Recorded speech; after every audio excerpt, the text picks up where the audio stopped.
सबसे पहले बात करते हैं हार्डवेयर क्या होता है। हार्डवेयर उसे बोलते हैं जिसे हम छू सकते हैं और देख सकते हैं। इसे हम टेंजिबल डिवाइस भी कहते हैं। जैसे कि कॉम्पिटिटिव एग्जाम में पूछ लेता है which of the following are the tangible devices.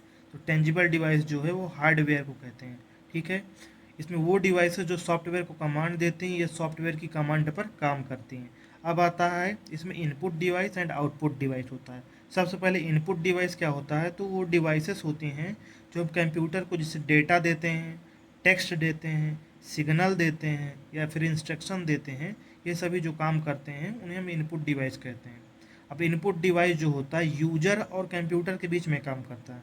जैसे कि इनपुट डिवाइस हम कीबोर्ड लेते हैं, तो कीबोर्ड से इंस्ट्रक्शन देता है। यूजर किसको देता है? कंप्यूटर को। तो इसीलिए यूजर और कंप्यूटर के बीच में इंटरफेस की तरह काम करता है कौन? Input device. और इनपुट डिवाइस जो है यूजर को डेटा स्वीकार करते हैं और इनपुट डिवाइस को डेटा प्राप्त करने में मदद करते हैं। अब कुछ इनपुट डिवाइसेस जैसे कीबोर्ड हो गया, माउस हो गया, माइक्रोफोन हो गया, जॉयस्टिक हो गया, ओसीआर हो गया। अब ओसीआर ओएमआर का फुल फॉर्म ज़्यादातर कॉम्पिटेटिव एग्जाम में पूछता है। तो ओसीआर का फुल फॉर्म होता है ऑप्टिकल कैरेक्टर रिकॉग्नाइजेशन। ओएमआर का फुल फॉर्म पूछता है optical mark recognition.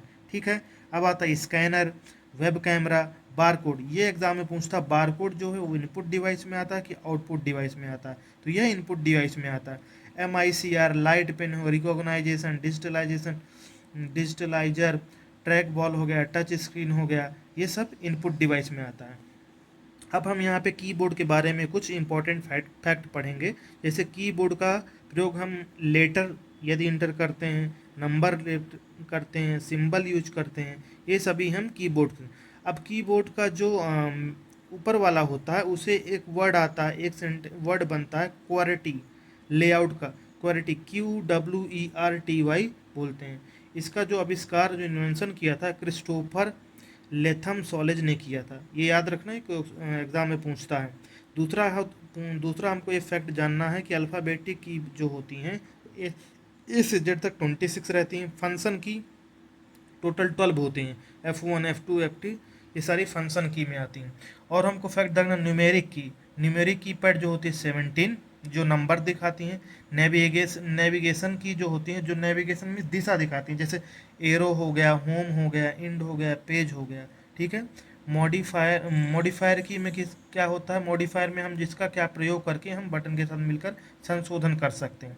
Caps lock का पूछता है क्या यूज होता है, तो कब कैप्स लॉक की को हम ऑन और ऑफ करने से ऑन कर देते हैं तो कैपिटल लेटर में होता है। शिफ्ट की जो होता है किसी भी लेटर को प्रेस करने से कैपिटल लेटर में टाइप हो जाता है। ठीक है, इसमें ये याद रखना कीबोर्ड में 2 शिफ्ट की होती हैं।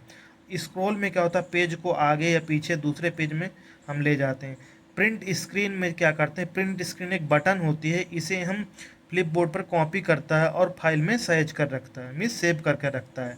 की और ये क्वेश्चन पूछता है कीबोर्ड का सबसे लंबा जो की है उसको हम स्पेस बार कहते हैं। स्पेस बार क्या होता है? सबसे लंबा की होता है। अब कीबोर्ड की वह बटन जिस पे कुछ नहीं लिखा होता, जिस पे कोई कुछ भी नहीं लिखा होगा, वो स्पेस बार कहलाएगी। स्पेस बार सबसे लंबा होता है, उसमें कुछ नहीं लिखा होता। अब टॉगल की क्या होती हैं? तो टॉगल की जो होता है हम ऑन एंड ऑफ की तरह हम काम करते हैं। जैसे कैप्स लॉक टॉगल की में आता है, इसमें कैपिटल लेटर में आता है। नम जो लॉक होता है इसमें क्या न्यूमेरिक नंबर में हम कन्वर्ट करने के लिए थे। स्क्रॉल जो होते हैं पेज को चालू या बंद करने के लिए, स्क्रॉल करने के लिए करते हैं।